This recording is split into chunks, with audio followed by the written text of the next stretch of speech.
We've made a change in our prayer service for tonight, given the events in Washington, D.C. Today. So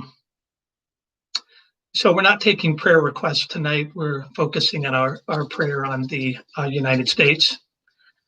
And but before we say our prayer this evening, I want to share just a couple of thoughts with you on this sad and astonishing day in our country. On a personal note, some of you may know that I had the true honor and privilege when I was in seminary of serving as a congressional intern in the House of Representatives. I still remember the awe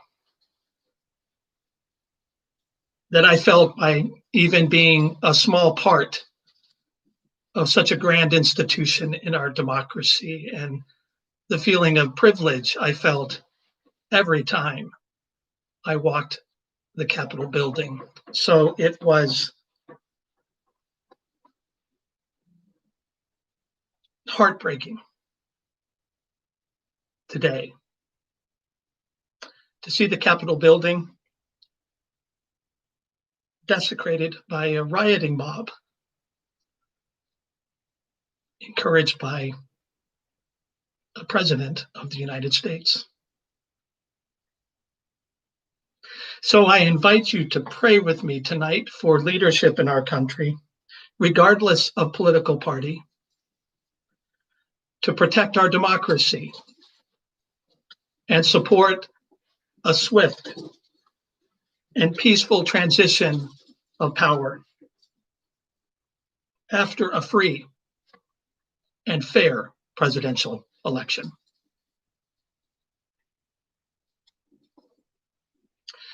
Finally, as Christians in our nation, we have some serious soul searching to do.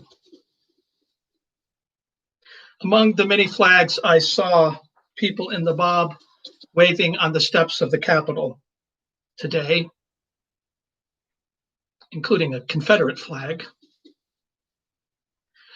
were flags connecting Jesus, our Jesus, with what was happening at the Capitol. Let me be as clear as I can possibly be as a pastor. The Spirit of Christ had nothing to do with what happened at the Capitol today. Jesus said, Jesus, whose birth we recently celebrated, in the book of Matthew, "Blessed are the peacemakers, for they will be called children of God."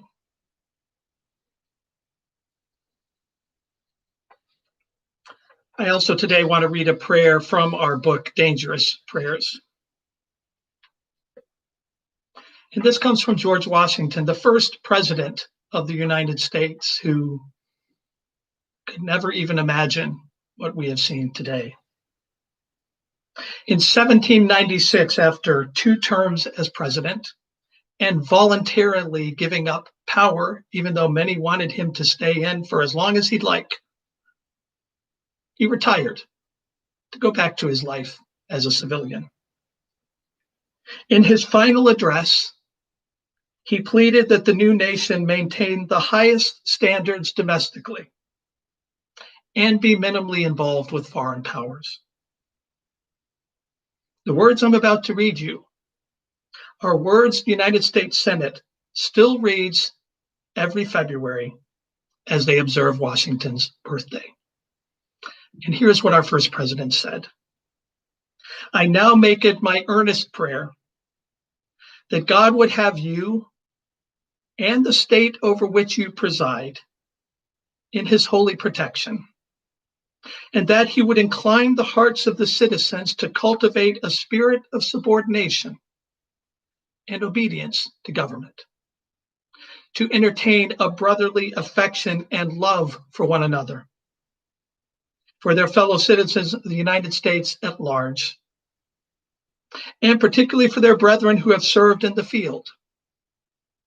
And finally, that he would most graciously be pleased to dispose us all to do justice, to love mercy, and to demean ourselves with that charity, humility, and pacific temper of mind, which were the characteristics of the divine author of our blessed religion.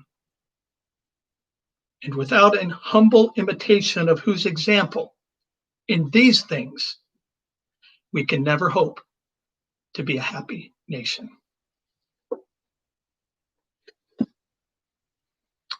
Now, brothers and sisters, I invite you to join me in a time of silent prayer for our country. Let us pray.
Amen. And good night, and God bless America.